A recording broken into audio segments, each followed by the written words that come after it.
The night was young. A gentle breeze whispered through the palm trees, their shadows dancing in the moonlight. June 12th, 1994. A seemingly ordinary summer night in the affluent Los Angeles neighborhood of Brentwood. Little did anyone know that this night would become etched in history, forever stained with the blood of two innocent souls, their laughter, their dreams, their very essence brutally extinguished. This is the story of Nicole Brown Simpson and Ron Goldman. A story of love and loss, of violence and despair, a story that captivated a nation and left an indelible mark on the American psyche. Nicole Brown Simpson, a woman of radiant beauty and infectious laughter, had recently divorced from NFL star O.J. Simpson. She was rebuilding her life, embracing the joys of motherhood and the company of friends. Ron Goldman, a young man with a bright future ahead of him, was known for his kindness, his infectious energy, and his unwavering loyalty. Their paths destined to tragically intersect on that fateful night. Earlier that evening, Nicole and Ron had dined with friends, the air filled with laughter and light-hearted conversation. As the night drew to a close, Ron volunteered to return a pair of eyeglasses that Nicole's mother had left at the restaurant.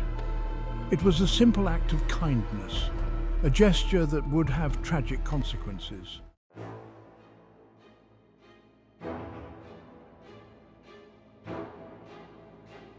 Brentwood, California, a haven of wealth and privilege, nestled amidst the rolling hills of Los Angeles. Mansions stood as silent sentinels, their manicured lawns and sparkling pools a testament to the affluent lifestyle. But behind the facade of perfection, darkness lurked. The tranquility of that summer night shattered by a blood-curdling scream that pierced the stillness. A neighbor walking their dog heard the chilling sound, their heart pounding in their chest. Fear propelled them forward as they cautiously approached the source of the commotion.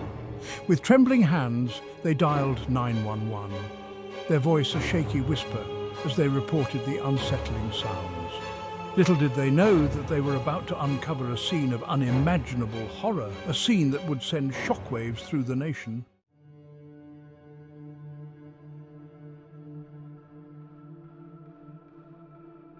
The first responders arrived at 12:10 a.m., their hearts heavy with a sense of foreboding. The address, 875 South Bundy Drive, the home of Nicole Brown Simpson. As they approached the property, an eerie silence hung in the air, broken only by the distant wail of a siren. The front gate stood ajar, an ominous sign of the horrors that awaited them inside. Their flashlights cut through the darkness, illuminating a trail of blood leading to the front door. The air was thick with the metallic scent of blood, sending a shiver down their spines. What they discovered that night would forever be seared into their memories. The bodies of Nicole Brown Simpson and Ron Goldman lay lifeless on the walkway, their bodies brutally slashed, their lives tragically cut short. Nicole, her beautiful face disfigured by the violence of her death, her once vibrant spirit extinguished. Ron, his body bearing multiple stab wounds, his eyes staring blankly into the night. The brutality of the crime scene was shocking, even to seasoned detectives. This was no ordinary homicide. This was a crime of passion, fueled by rage and hatred. Nicole Brown was born in Frankfurt, Germany, on May 19, 1959. Soon after Nicole's birth, the family relocated to the United States, eventually settling in Southern California. Growing up in Garden Grove, Nicole blossomed into a radiant young woman. At 18, while working as a waitress, Nicole's life took a fateful turn. O.J. Simpson, an NFL star, was smitten by her beauty and charm. Their whirlwind romance culminated in a lavish wedding in 1985. Nicole embraced her role as wife and mother to Sydney and Justin. Behind the facade, a darkness simmered, descending into a nightmare of domestic abuse. Her quest for freedom was tragically cut short, her dreams extinguished on a warm summer night.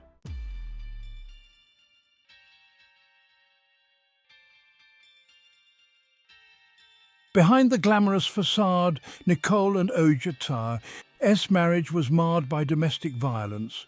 Despite his public persona, O.J. harbored a dark side fueled by jealousy.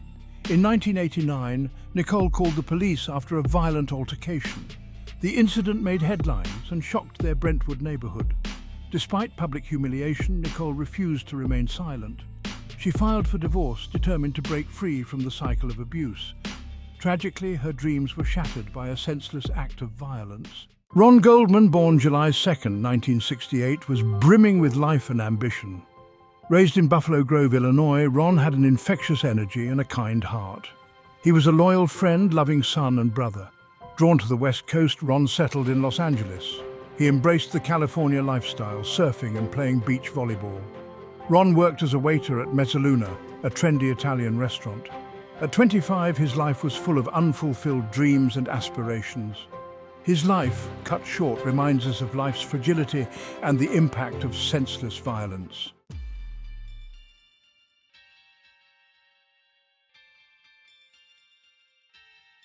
The relationship between Nicole Brown Simpson and O.J. Simpson was a tumultuous one, marred by a history of domestic violence and emotional abuse. Behind the facade of their glamorous life, a darkness festered, fueled by O.J.'s controlling nature and explosive temper. Nicole, once full of life and laughter, found herself walking on eggshells, desperately trying to appease her husband and avoid his wrath. As the years passed, the abuse escalated. Nicole endured verbal assaults, physical violence, and constant threats.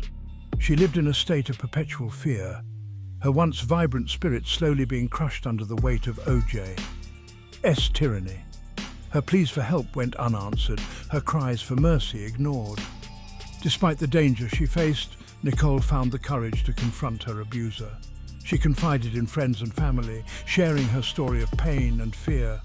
She sought help from therapists and support groups, determined to break free from the cycle of violence that had ensnared her.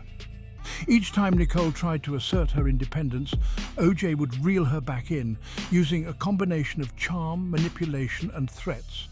He couldn't bear the thought of losing her, yet he seemed incapable of treating her with the love and respect she deserved. Nicole was trapped, caught in a web of fear and desperation.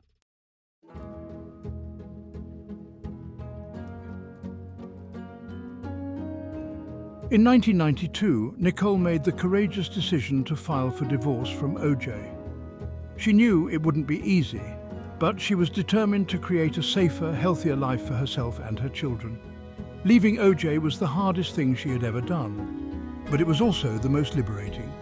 Free from the constraints of her abusive marriage, Nicole blossomed.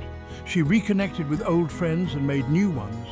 She poured her energy into raising her children, creating a loving and supportive home for them. Nicole rediscovered her passion for life, embracing new experiences and rediscovering her own strength. Nicole found solace in her friendships, surrounding herself with people who loved and supported her unconditionally. Her friends became her rocks, offering a listening ear, a shoulder to cry on, and a safe space to heal. They encouraged her to pursue her dreams, to rediscover her passions, and to embrace her newfound freedom. Nicole's journey of healing and self-discovery was an inspiration to those who knew her. She had endured unimaginable pain, yet she emerged from the darkness stronger and more resilient than ever. She was a beacon of hope, a testament to the indomitable spirit of the human heart.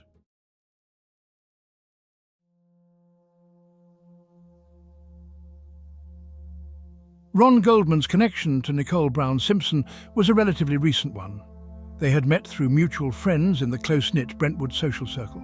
Ron, with his infectious energy and kind heart, was drawn to Nicole's warmth and vulnerability. Despite their age difference, Ron and Nicole formed a close bond. Ron became a confidant to Nicole, offering a listening ear and a shoulder to cry on as she navigated the challenges of her divorce and the emotional fallout from her abusive marriage. Their friendship was purely platonic, but it provided Nicole with a much-needed sense of support and companionship during a difficult time in her life. Ron's unwavering kindness and loyalty were a source of comfort and strength for Nicole as she rebuilt her life.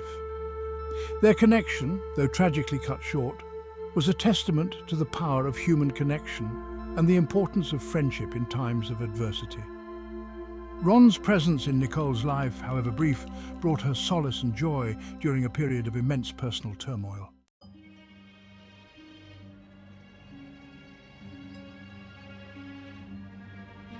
June 12, 1994, dawned like any other summer day in Brentwood, California.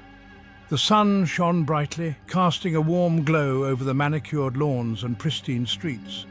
The air was filled with the sounds of birdsong and the gentle hum of traffic. Nicole Brown Simpson spent the day with her children, Sydney and Justin. They went to the park, played games, and savoured the simple joys of family time. Nicole was in good spirits, her laughter echoing through the air as she watched her children play. Ron Goldman worked his usual shift at Mezzaluna restaurant.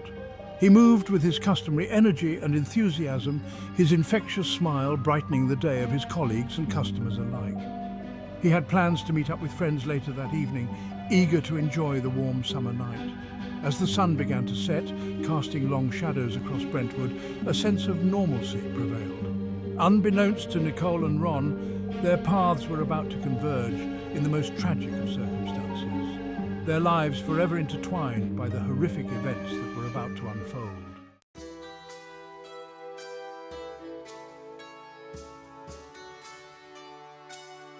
The night began innocuously enough. Nicole, dressed in a simple yet elegant black dress, joined her mother and friends for dinner at Mezzaluna, a trendy Italian restaurant on San Vicente Boulevard. The atmosphere was lively, the air filled with the clinking of glasses and the murmur of conversation. Nicole, known for her radiant smile and infectious laughter, appeared relaxed and happy, seemingly without a care in the world. As the evening progressed, the group enjoyed a leisurely meal, sharing stories and savouring the warm summer night. Ron Goldman, working his usual shift at the restaurant, stopped by their table several times throughout the evening, his friendly demeanour and easygoing nature adding to the convivial atmosphere. Little did anyone know that this seemingly ordinary dinner would be Nicole's last. Around 9:50 p.m, Nicole's mother, Juditha, realised she had left her eyeglasses at the restaurant. Ever the gentleman, Ron offered to drop them off at Nicole's condo after his shift ended. Nicole, ever mindful of others, expressed concern about Ron having to go out of his way, but he brushed off her concerns, assuring her it was no trouble at all.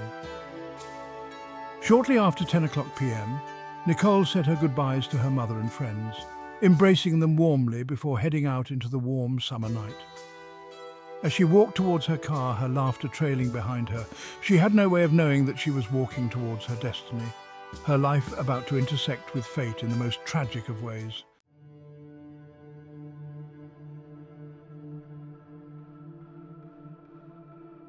At the Bundy Drive condo, Nicole's friend, Kato Kalin, settled in for the night, unaware of the events transpiring nearby. Around 10:45 p.m, the phone rang, shattering the quiet. Kaito answered, hearing only a dog whimpering and a muffled struggle before the line went dead. Unsettled, Kato tried to shake off the eerie call, but a sense of unease lingered. At approximately 11 o'clock p.m, a neighbour walking their dog stumbled upon a horrifying scene outside Nicole's condo. Two figures lay motionless on the walkway, surrounded by a pool of blood.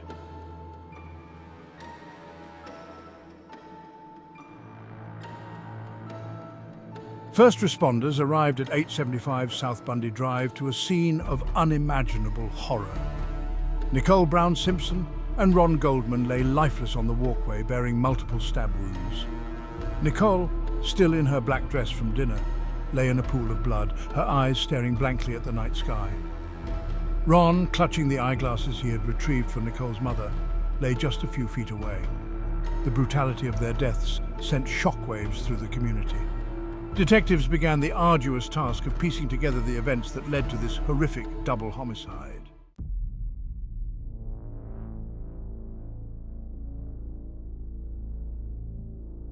The investigation into the murders quickly became highly publicized. Detectives uncovered a trail of blood and a multitude of questions. A bloody glove found at the scene, consistent with O.J. Simpson's size, became a focal point. A trail of blood suggested the assailant had been injured. Suspicion began to swirl around O.J. Simpson, Nicole's ex-husband. The investigation took a dramatic turn when O.J. failed to appear for questioning, leading to a citywide manhunt and a surreal slow-speed chase.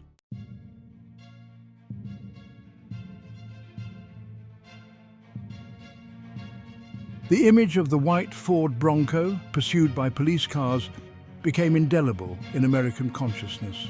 Millions watched the surreal chase unfold on live television. Inside the Bronco, O.J., armed and reportedly suicidal, spoke with negotiators while his friend Al Cowlings drove. The slow-speed chase culminated in a standoff outside O.J.'s Brentwood estate. O.J. finally surrendered to police, emerging from the Bronco with his hands raised. The chase transformed a double homicide investigation into a media spectacle.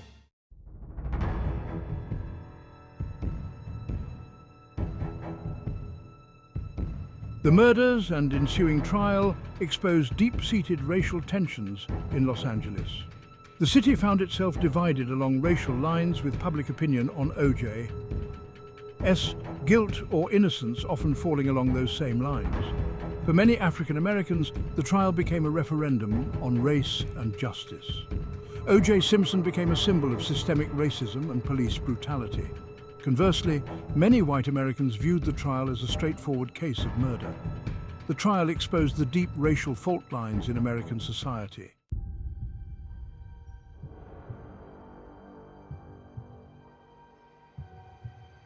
Dubbed the trial of the century, the O.J. Simpson murder trial captivated the nation.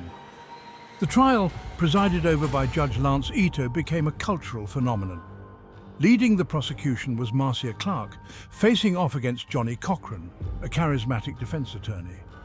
The trial became a media circus with reporters camped outside the courthouse. The O.J. Simpson trial, with its high-stakes drama and racial overtones, became the defining cultural moment of the 1990s. It ignited fierce debates about race, class, celebrity, and the role of media in shaping public opinion.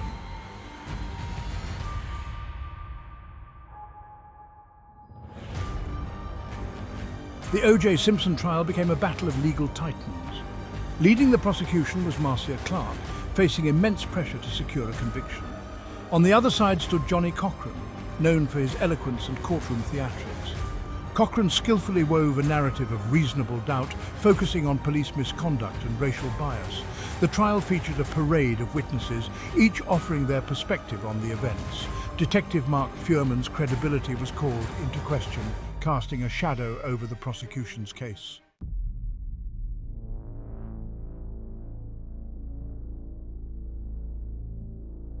The prosecution presented a compelling case against O.J. Simpson. Forensic evidence, including DNA testing, pointed to his guilt. Blood found at the crime scene matched O.J., sDNA and blood in O.J.'s car matched the victims. The prosecution also presented the bloody glove linking O.J. to the murders. However, when O.J. tried on the gloves, they appeared too tight, leading to the famous line, "If it doesn't fit, you must acquit." The defense argued that the LAPD had planted and tampered with evidence.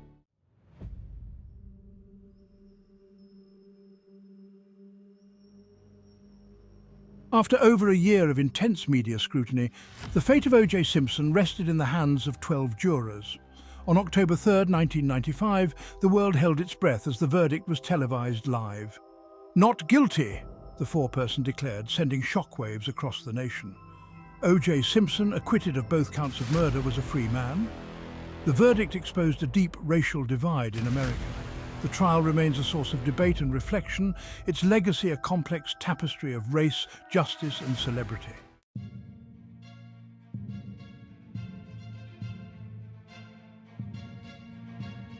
The not guilty verdict did not bring closure for many. While O.J. walked free, a cloud of suspicion and unanswered questions lingered. The question of who killed Nicole Brown Simpson and Ron Goldman remains a subject of intense speculation. The unanswered questions have haunted the victims' families who have sought justice and closure. The legal battles continued, with a civil court holding O.J. liable for the wrongful deaths. The trial forced a nation to confront uncomfortable truths about race, class, and the justice system. The O.J. Simpson trial was more than just a legal battle. It was a cultural earthquake. It exposed deep-seated racial and social divisions within American society. The relentless media coverage transformed the trial into a national spectacle. It raised questions about media scrutiny and bias in the judicial process. The legacy of the O.J. Simpson trial is a story of loss, tragedy, and the enduring search for justice.